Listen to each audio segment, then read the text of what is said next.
This is the Georgia Farm Monitor. Since 1966, your source for state and national agribusiness news, and features for farmers and consumers about Georgia's #1 industry, agriculture. The Georgia Farm Monitor is produced by the state's largest general farm organization, the Georgia Farm Bureau. Now, here are your hosts, Ray DeLisio and Kenny Bergamy. Well, as promised, the Monitor is back. Last week, we told you we'd see you again this week, and here we are, minus Ray, who is enjoying a little R&R today. Now, coming up on the program, they say age is only a number, and at 96 years old, Jacob Davis is proof of that. His amazing story, including how he went from serving his country to growing tobacco. Also on the program, while most of his peers are busy playing video games, this young entrepreneur is putting all his eggs in one basket and building his business for the future. Plus, well, hey everybody, Ranger Nick coming up. You know I'm an animal lover, and as the temperatures cool down and fall gets here, wanted to bring you a story about some animals that we haven't focused on in a Ranger Nick, and that's how smart pigs are and what the University of Georgia is doing to teach with them and study them. All that and so much more starts right now on the Farm Monitor. right here in the heart of peanut country, you will find Premium Peanut, which owns and operates the newest and largest shelling facility in the world. And recently, thanks to a $14 million investment, it's expanded its operation to include oil production. Damon Jones tells you how the idea came about and what it means for the industry. With the state of Georgia accounting for nearly half of the nation's peanut production, it's important that each aspect of the industry work in harmony. And nothing exemplifies that more than the grower-owned operation Premium Peanut, which helps farmers with each step of the process. We're essentially a cooperative, over 350 farmers, 30 counties throughout Georgia, and we work with them to grow, harvest, and then shell peanuts. And we are the only shelling plant east of 75, and as peanut production and peanut growing has moved into southeast Georgia over the past 15 years, there really was a need logistically to have something close. This facility, which shells up to 900 tons of peanuts a day, helps save farmers time and money thanks to its convenient location right in the middle of peanut country. It's extremely beneficial just from a logistical standpoint. Minimize those freight costs, both getting the product out of the field at harvest into the buying points, and then from the buying points or the collection points into the shelling plant. One of the major partners for this operation since its opening in 2015 has been SunTrust Bank, who provided both working capital and flexible financing. It's the kind of partnership they believe is essential not just for agriculture, but to the future of the country. Well, if you look at food and agriculture in the United States, it's a significant part of our GDP, and it's a category that we are not likely to rely on a foreign source of supply. So as we think about the next several decades, food and agribusiness will be a significant part of the U.S. domestic economy. And with that in mind, Premium Peanut recently expanded their operation, building a state-of-the-art peanut oil facility, which creates more value to the product by using the entire supply. We're generating a lot of non-edible peanuts. They're part of the manufacturing process. I come from a metals manufacturing, and you have scrap there. Well, our scrap is peanuts that are too small, they're broken, maybe they have damage in them, and we can't sell them to the edible market, but you can absolutely crush them and produce peanut oil from them. As for how the oil is produced, it's really a simple process. You break them down into small pieces, you heat them up to release that oil, and then it's a mechanical press, and it really is just using mechanical pressure to squeeze the oil out. With the addition of a new operation comes an addition of new jobs as well. And with the peanut industry being so far-reaching within the state, it's not just the local community that sees the benefits from this expansion. And when you think about Premium Peanut, it's had a huge impact on the greater Douglas community. It's obviously having an impact on this particular business, but it's also helping to light the way to financial well-being for hundreds of farmers that are members of the cooperative. And so indirectly, it touches literally hundreds of families in South Georgia. We have over 200 employees. And so clearly I think that's important for this county and for where we are locally.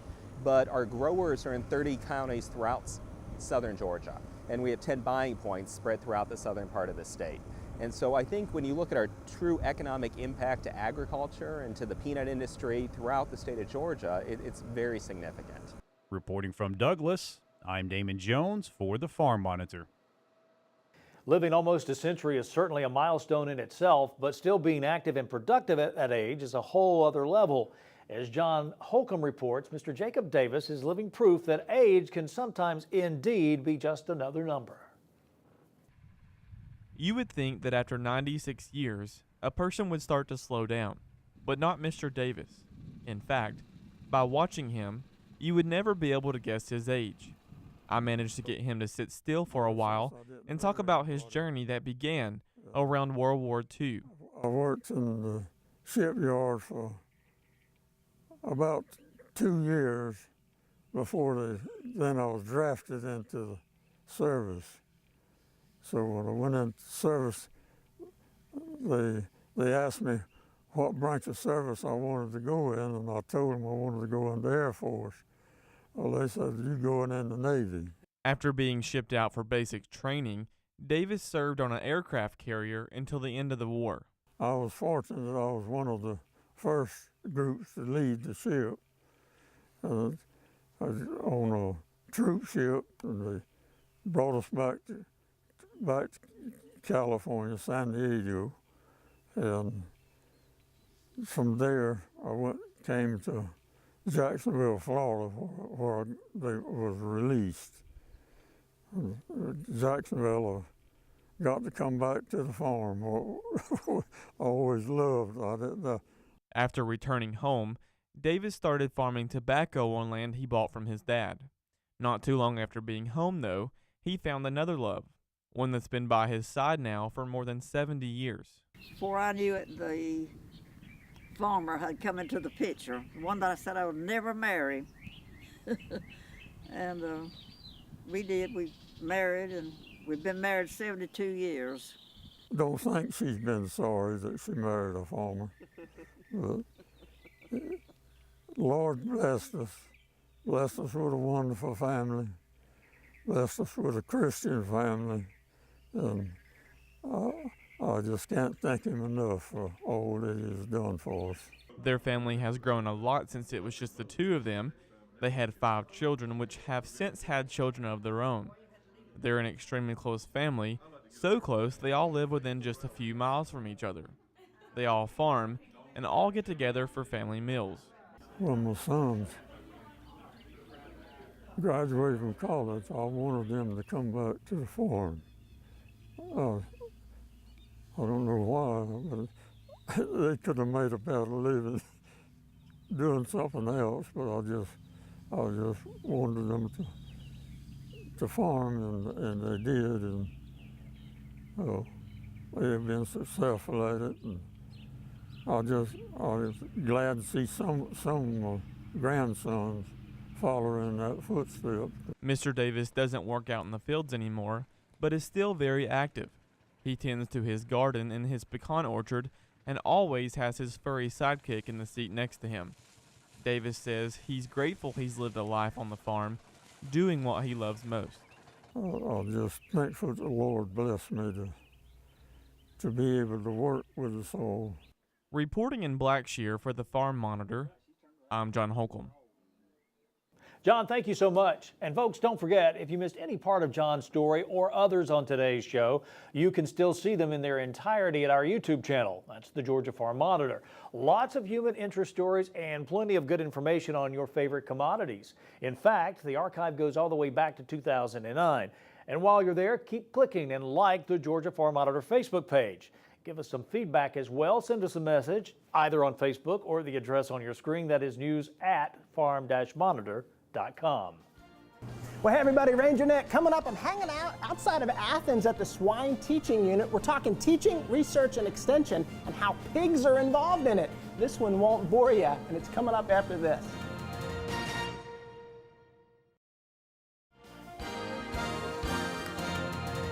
Have microphone will travel. That is the MO of the Monitor's Ranger Nick, who until recently had never had a run-in of any kind with hogs.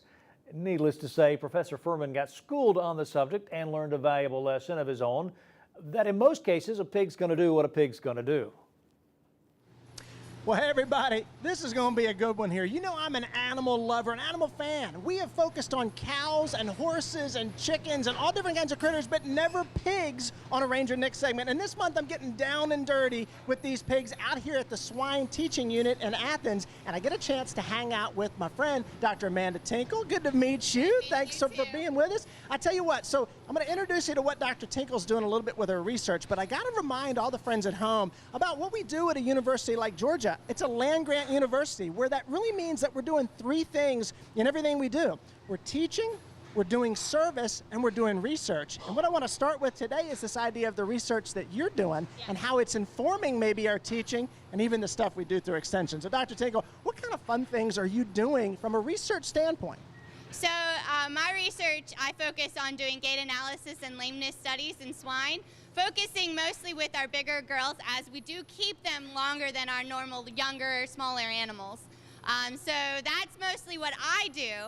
What other teaching experiences that we have here include learning how to feed alternative feed ingredients to our pigs so that they continue to grow appropriately, but we're able to use products that just aren't as usable within the human side of things. Interesting. Now, I'm a wildlife fan, first and foremost, and I don't know a whole lot about the pig, the swine side of things. Dr. Tinkle, I'm looking behind me. There's a lot of space out here. It looks like these pigs, I guess I didn't know they had this much space. Is this kind of a typical operation? Yes, normally we give them plenty of space and allow them if you look closely, you'll notice that there's multiple different little subgroups within our larger group. And so by giving them this extra space, they're able to kind of make their own friends, kind of like a cafeteria in a high school. You allow them to have their own little table area for them and their friends to be around. That's so neat. So, and they know you. Some of these know you. Yes. So from my research, to get them to kind of learn how to walk across my gait mat so that we can kind of analyze their gait, we actually train them using marshmallows. And so the ones that have gone through my training, they actually will come to me demanding marshmallows sometimes. So this is good. I want to talk next about how this research is informing some of the teaching that's going on here at UGA, and you talked about how smart they were eating those marshmallows. We'll talk about that a little bit next, so let's go there. Okay, so let's just say that I'm a student here at the University of Georgia. I'm from an urban area, maybe like Atlanta. I have gotten into this major of animal and dairy science. Dr. Tinkle is my teacher. I want to get some experiences with these animals and how some of her research is informing that teaching. So Dr. Tinkle, what are some of the things that I might do as a student around some of these little guys that you would teach me? So we start off in some of our intro classes by actually teaching our students how to process pigs and learning how to, oh, you're okay, to kind of get them used to moving them and learning how to weigh them and kind of what you would expect to be doing if you were to be on a sow farm. And so that's kind of the start. Where we go from there is once we get into our higher up classes for our upperclassmen is we actually have a, watch out, they do bite.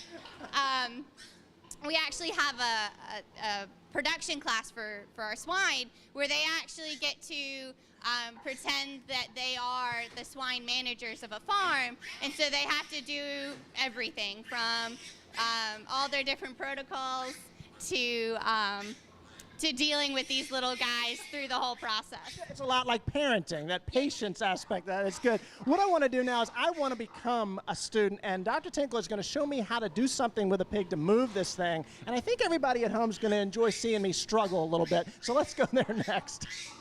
Okay, so I'm a student now. Let's say I grew up in an urban area, Dr. Tinkle. I am in here, and my task today is to get this big lady right here onto a scale behind the camera and find out how much she weighs. So, little lady, I'm going to use this board. I'm going to try to get in front of you here and kind of turn you around this way. Okay. And the flight zone is basically at that shoulder. So if you want to turn her, okay, you got to be in front of that shoulder. Oh, I do. Okay. So let's go this way. Wait a minute. So. There you go. We'll do a little dance here, so let's go this way. So then come over on this side. Wait a minute, girlie. Let's go this way. Okay. Hey. It's okay. Now, the skin is so rough on her. Is it? I guess that's normal. Do you guys put like ointment or anything on it? Or? No, we don't put any ointment on our pigs. Okay, all right. They've got enough of that as is. Okay. All right, girlie. So hey, let's go Let's go over this way. Okay. Now, hey, let's go this way. We're gonna get you right in here. Yes, look at this. Good girl. Go ahead on up in there. All right. Now let's see what she weighs. So I'm not gonna touch it. 5. Oh, just short of 500 pounds. Jeez, incredible. Excellent. I can't believe I did that. That's experiential learning right here at UGA. Dr. Tinkle, thank you so much Well, for thank spending you for time coming with me. out today. Oh, I love this. And remember again, experiential learning, teaching, research, and extension right here at UGA. Y'all know what to do. Check out the Georgia Farm Monitor Facebook page while you're online. Check out the Ranger Nick Facebook page and the Animal and Dairy Science Facebook page here at UGA. And until next time, for the Farm Monitor, I'm Ranger Nick reminding you that enthusiasm is contagious. So pass it on. Y'all, thanks so much for watching. We'll see you back here next month. See ya. Nick, thanks so much. Now, when we come back, you're going to meet a young man who's far beyond his age. At 11 years old, he's already developed a business model that spells out success.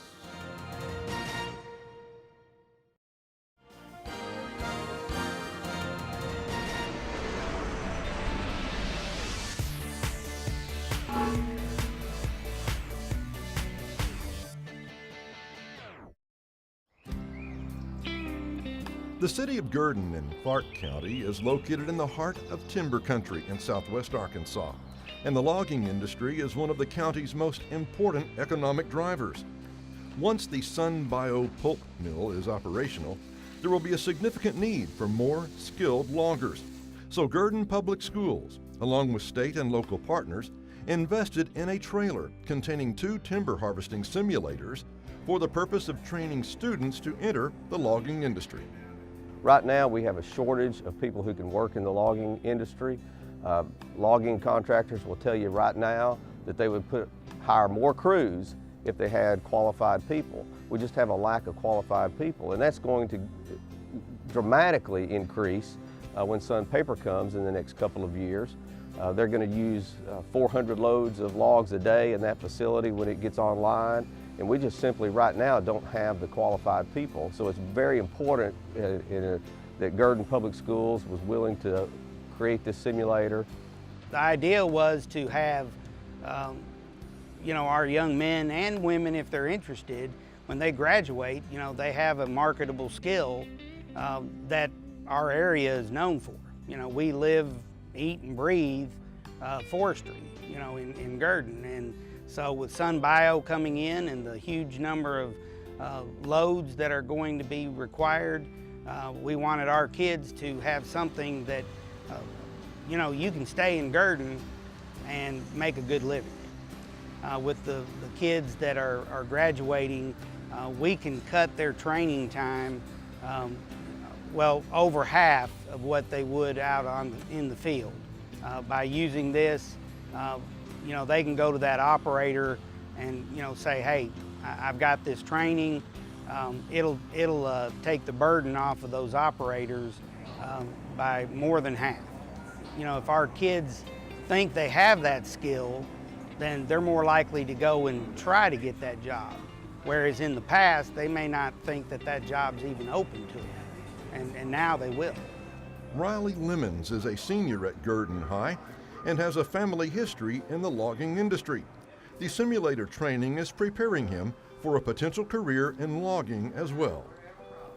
In the real world, you've got a kind of a time, you've got to get it done, and this helps you get more efficient at it. So when you do get out there and start doing the real thing, you're a lot quicker and you know what you're doing. I think this would be a good opportunity to kind of get some experience if I do decide to go into a logging career, so I'll be kind of a step ahead. Gurdon Schools partnered with the Arkansas Department of Career Education and the local CAVE Foundation and utilized county reuse funds to purchase the trailer and simulators at a cost of about $170,000. Agriculture instructor Justin Rowland realizes what a valuable investment this is for his students. As ag teachers, we realize that not all of our students are going to go to college, and this is a good tool for them to use in order to get a leg up. And the industry around here, it's mostly forestry, so anything we can do to put them ahead and potentially get them a job easier, that's something that, it's great to have.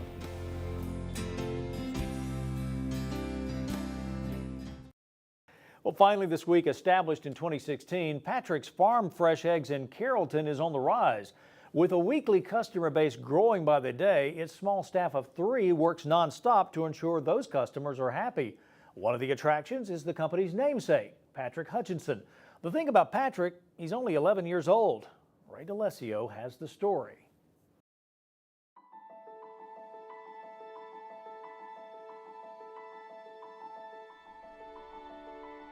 Born in 2007, Patrick Hutchinson is a self-proclaimed first-generation poultry farmer whose initial interest in chickens began when he was 6 years old.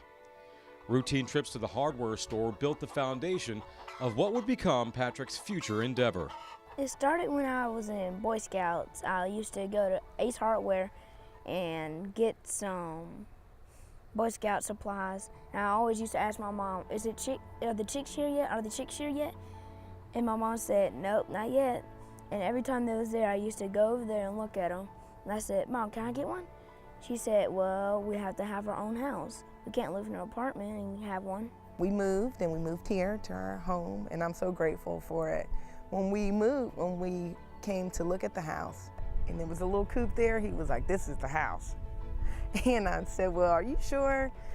You know, I was looking at the home, and I saw this amazing lake. I was like, really? But God made a way, like he was right on it. With the help of the Carroll County 4-H Chick Project, Patrick and Mom Janie made the commitment to learn everything and anything about their chickens and other aspects of agriculture, including large and small animal sciences, as well as poultry judging. On February 28th of this year, Patrick officially registered his business with the Georgia Secretary of State Corporations Division. Since he's only 11 years old, Mom Janie serves as the registered agent, while his grandmother Teresa has the title of company organizer. I started off not stealing eggs, I just ate the eggs. And then my mom, she said, why don't you give the eggs away? And I gave it to one of my favorite teachers. My teacher told about her friends, and then they told their friends, and that's how I got started. And what's fascinating about them is about how chickens, they don't have to have males to lay eggs. Once he gets out of school, it is like, I do not fight with Patrick. I do not, Patrick, go take care of the chickens. This is your responsibility. This is what I don't do anything. We get out of the car. Patrick's, hey girls, how you doing? Puts his backpack down and he works, right? He's in the chicken coop. He lets the girls out for some exercise, right? He's feeding them. I am Patrick's Uber, right? I get him to where he has to go, get him, on time, deliver the eggs, make sure he goes to his extracurricular activities, because he's a busy young man. Like, he's in Boy Scouts. He is a part of the poultry judging team at the Ag Center. He's a part of the horse club at the Ag Center. He swims with the Bluefins with Carrollton Swimming. And, he's a student and entrepreneur. Still not impressed? Well, consider this. Not only does he have his own LLC, his own bank account, his own business cards, and a customer base of over 50 people, Patrick recently became a Farm Bureau member. At 11 years old, he is one of the youngest, if not the youngest Farm Bureau member in the state of Georgia. Well, it's not really me. It's just I pray every day before I go to bed, and God told me one day, you should get more chickens. And I said, well, how many? He said, 600 or less. So my goal is to get 600 chickens. And I attribute all of that to the Ag Center. He was interested in poultry, and they said, okay, well, we're gonna expose you to agriculture. And he's learned so much from just the safety of poultry farming, the expenses of poultry farming. He's had to learn economics, right? How he wants the consumption of his product. Like, he wants to make sure his chickens eat well so that his customers feel well. And here goes. Amazing young man, isn't he? Well, that's going to do it for this week's edition of the Georgia Farm Monitor. Before we go, a reminder for all the latest ag info regarding food, great recipes, and what's happening down on the farm, be sure and check out our Twitter, Facebook, and Pinterest pages. You'll stay informed and see what's up in the world of farming and with us here on the show. Take care, everybody. We'll see you next week right here on the Farm Monitor.